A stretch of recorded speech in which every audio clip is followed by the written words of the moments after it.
Marcus Ellington was 37 years old, and the moment his wife poured a full glass of Pinot Noir down the front of his rented tuxedo in front of 240 teen people, he understood that the last 4 years had been a performance he had been the only one not rehearsing for. His name was Darius Cole. He was a civil engineer who had spent 12 years building load-bearing structures in 4 states. And he understood better than most people that the thing which appeared solid from the outside was not always solid where it counted. He drove a clean but aging Tacoma. He wore his good suit to church and his work clothes everywhere else. Our family had called him steady, which in their mouths was not a compliment but a category, the useful, quiet category separate from impressive. The reception was at the Westin in downtown Charlotte. The ballroom had 12-foot ceilings and ivory draping, and centerpieces that cost $400 apiece, all of it paid for by a man the 214 guests did not know existed. That man was Darius. His wife's name was Camille. The wine was not an accident. He saw her pick up the glass with intention. He saw the 3-second pause. He saw the corner of her mouth before the glass tilted. And in that corner was something he had been cataloging for 8 months without a name for it. Now it had a name. She sighed loudly enough for the nearest 4 tables to hear. "You think you're the only option I have?" He stood there in the wine-soaked tuxedo. He did not raise his voice. He did not reach for a napkin. He looked at her with the same expression he used when a structural report came back worse than the original survey. Not surprised, not devastated, simply recalibrating. What Camille did not know, what not one person in that ballroom knew, was that Darius Cole had been recalibrating for a long time. The wedding she was standing in the middle of had been paid for by a man whose net worth she had never thought to ask about, because she had decided what category he was in on their 3rd date and had never revisited the decision. She would revisit it in approximately 10 minutes. What happened between that ballroom and the end of the evening would cost Camille everything she thought she had secured. Before we jump into the story, comment where in the world you are watching from and subscribe, because tomorrow's story is one you need to hear. The morning of the wedding had been still and gray in the way October mornings in Charlotte sometimes were. A low sky that held the light flat and even and without drama.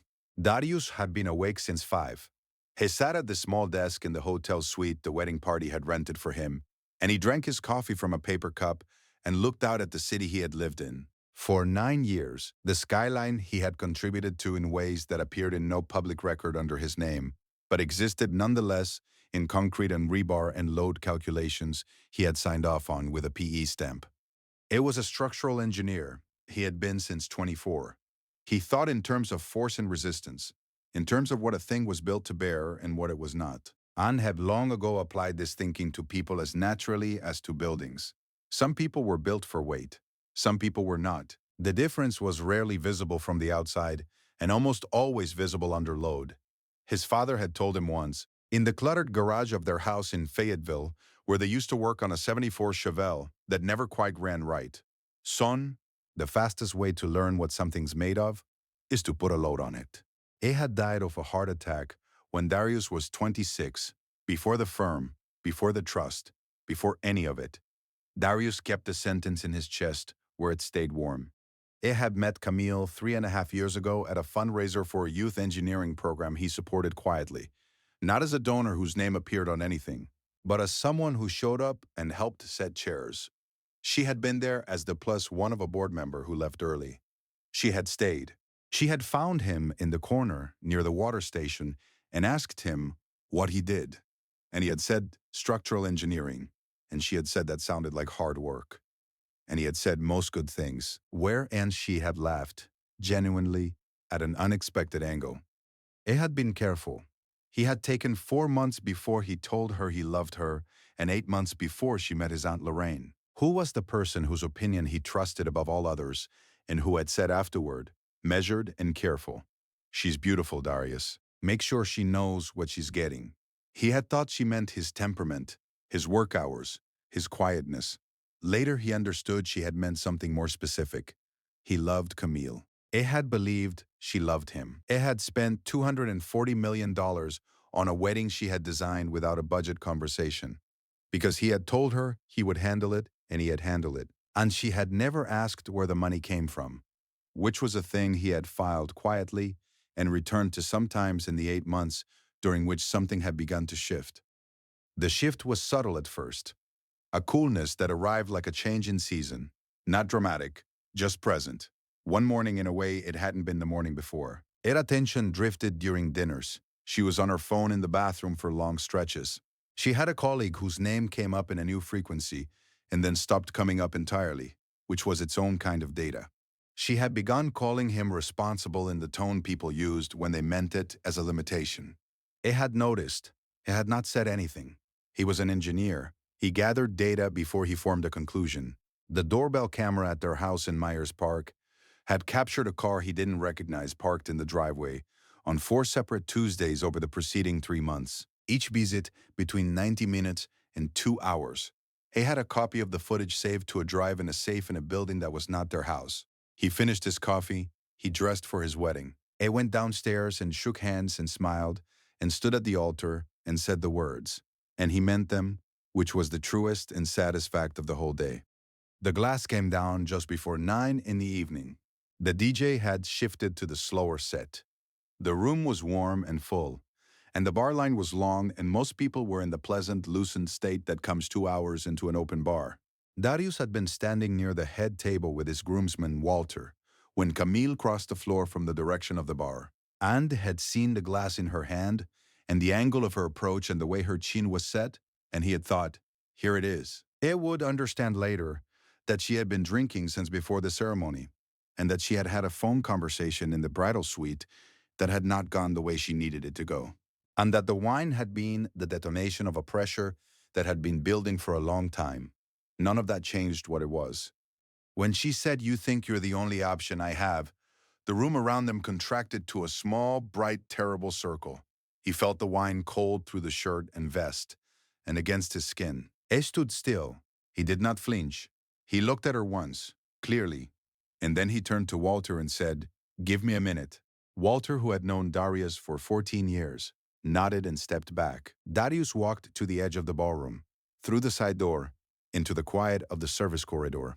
He stood there in the dark, and the wine dripped from his jacket onto the concrete floor, and he breathed the way his father had taught him to breathe when the pressure built.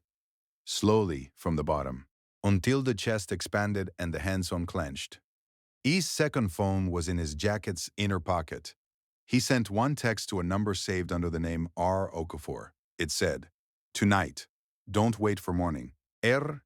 Okafor was a forensic accountant named Roland, who had been working quietly on Darius's behalf for 6 months, compiling a document Darius had not yet needed to use. He had hoped he would not need to use it. He was no longer in the business of hope.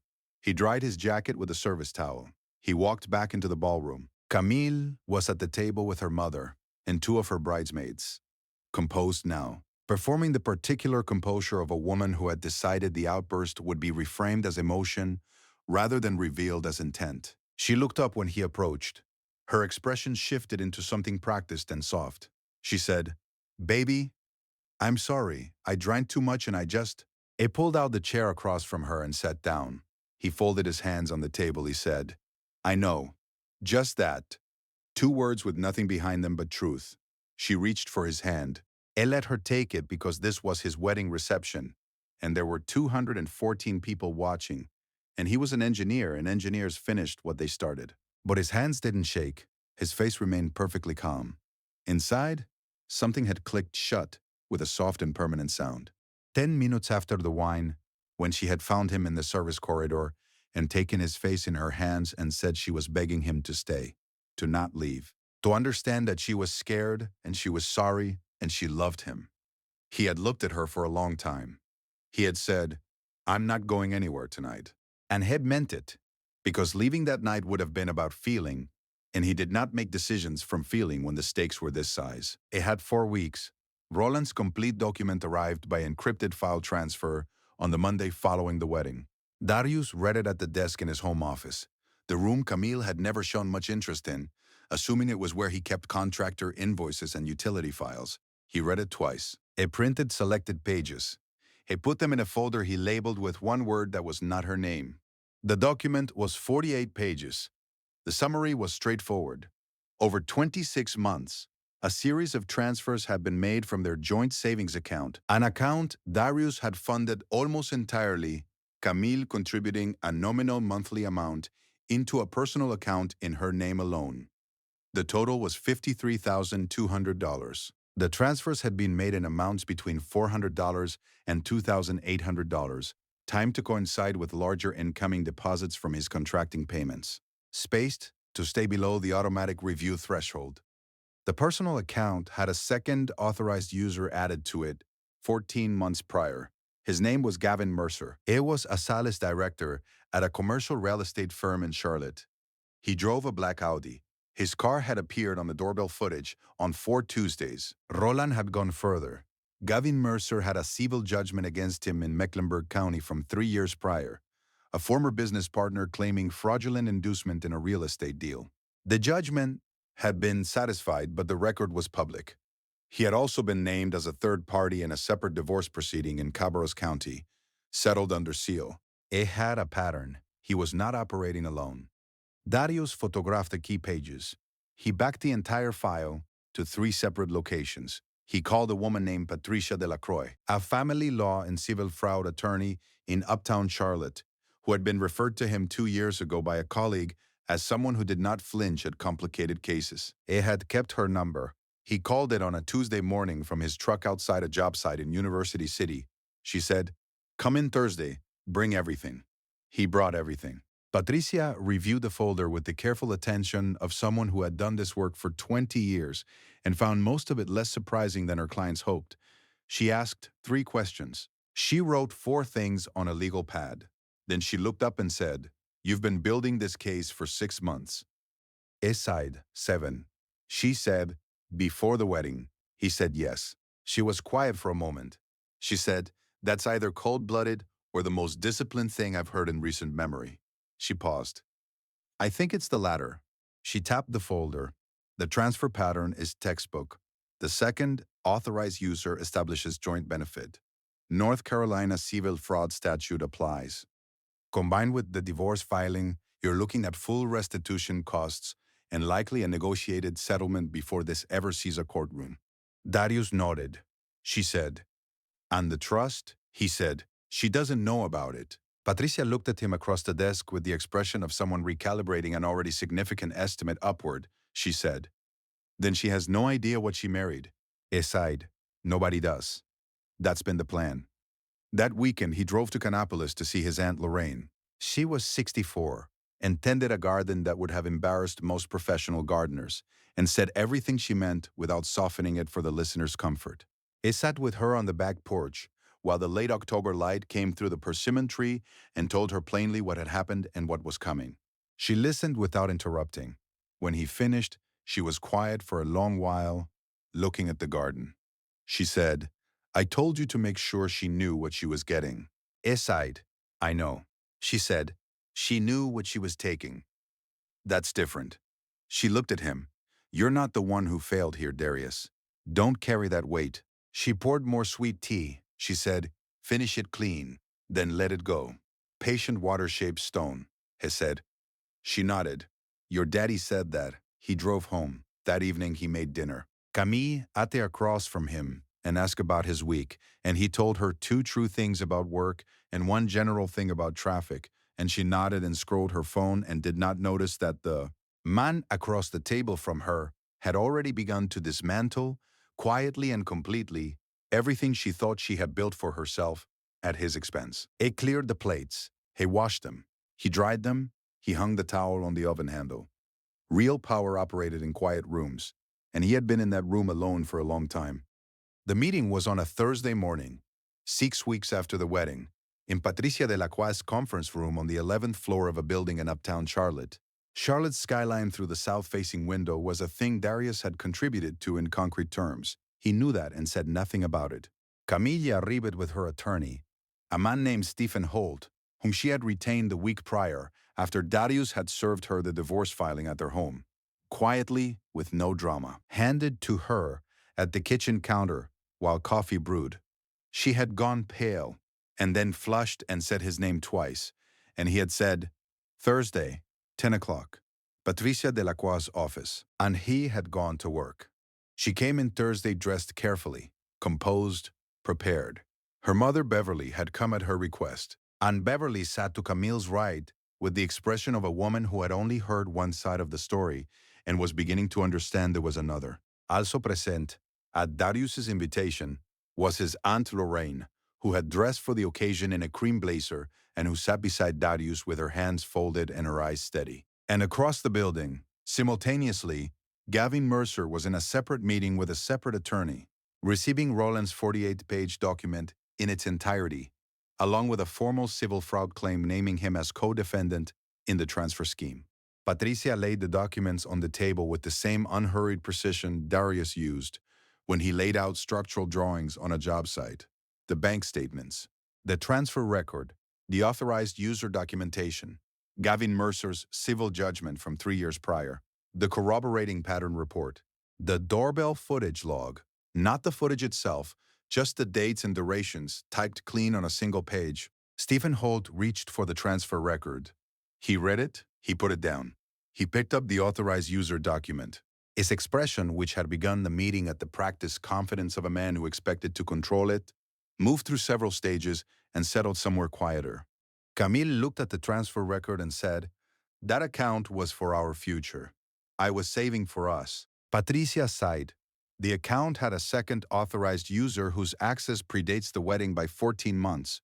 If this was joint savings, Mr. Mercer would not appear on the account. Camille turned to Darius. The practiced softness came back into her voice. "Darius, you know me. You know this isn't who I am. I made mistakes and I was scared and I..." Lorraine set her take-up down, not loudly, just with a finality that filled the room. She looked at Camille with clear, still eyes and said, "Baby, you had your chance to show him who you are. You showed him at the reception." She folded her hands again. "Now let the man speak." The room was quiet. Darius looked at his wife for the last time, in the way that counted, not across paperwork, not across lawyers, but as one person looking at another and accounting for what had been real and what had not. Then he said, "He spent 4 years building something I believed in. I'm a structural engineer.